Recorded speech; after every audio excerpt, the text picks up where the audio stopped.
Alam mo yung kasabihang small but terrible. Akala mo joke lang yon, pero minsan ang totoong lakas, hindi mo makikita sa laki kundi sa puso.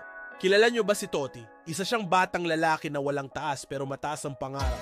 Grade 6 pa lang siya pero ang confidence niya pang CEO na. Siya yung tipo ng bata na kahit hanggang balikat mo lang, lalaban kung lalaban. Parang chili pepper, maliit pero saksakan ng anghang. Sa school, si Toty ay palaging tinutukso. Uy, si Toty kailangan pa ng stepladder para makakita sa blackboard. Pero si Toty, kalmado lang. Alam nyo ba kung ano ang sagot niya? At least ako, maliit lang katawan. Di tulad ng utak ng iba, mas maliit pa sa piso.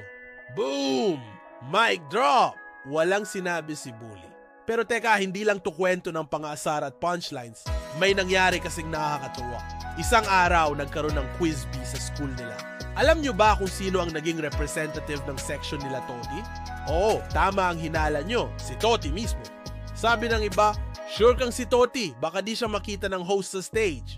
Pero nung nagsimula ang quiz, naku po, si Toty parang Google na may wifi. One question, one answer, walang mintis. Pagkatapos ng laban, alam nyo ba kung ano ang nangyari? Champion ng section nila. At si Toty, tinanghal ng quiz bee king. Sabi niya, maliit man ako pero malawak ang utak. At doon na nagsimulang magbago ang tingin sa kanya ng mga kaklase niya. Hindi na siya tinutukso.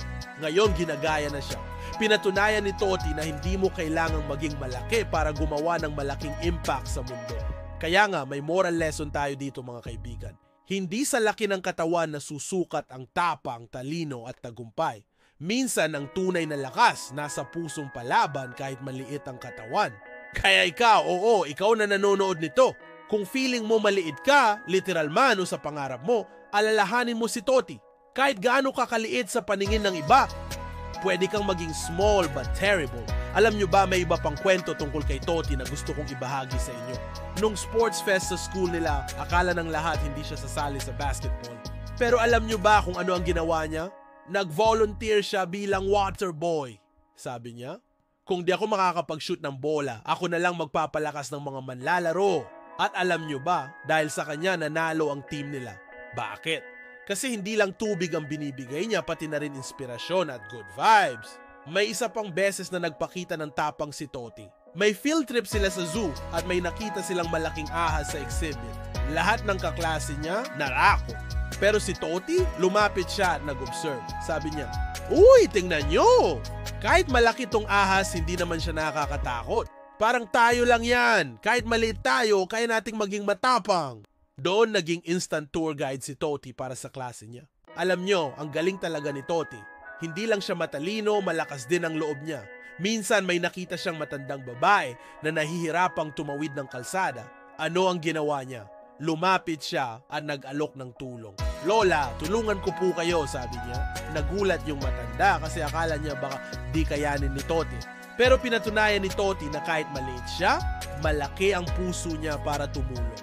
Kaya nga mga kaibigan, kung minsan ay isip nyo na masyado kayong maliit para gumawa ng pagbabago, alalahanin nyo si Toty. Kahit gaano kakaliit, may magagawa ka pa rin para sa iba. Pwede kang maging matalino tulad ni Toty sa quiz bee. Pwede kang maging supportive tulad niya bilang waterboy. Pwede kang maging matapang tulad niya sa zoo. At pwede kang maging mabait at matulungin tulad niya sa pagtawid ng kalsada. Kaya sa susunod na may magsabi sa'yo na, ay masyado kang maliit para dyan, sabihin mo, oo, maliit ako. Pero terrible ako sa pagiging mabuti. Ipakita mo sa kanila na kahit maliit ka, malaki ang impact mo sa mundo. At sa mga nanonood, kung napangiti kayo o na-inspire kayo sa kwento ni Toty, i-like, i-share, at mag-subscribe kayo sa channel na to.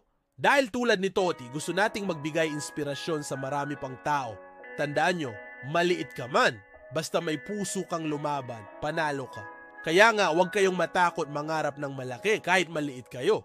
Dahil sa huli, hindi ang laki ng tao ang mahalaga, kundi ang laki ng puso at tapang na ipakita mo sa mundo.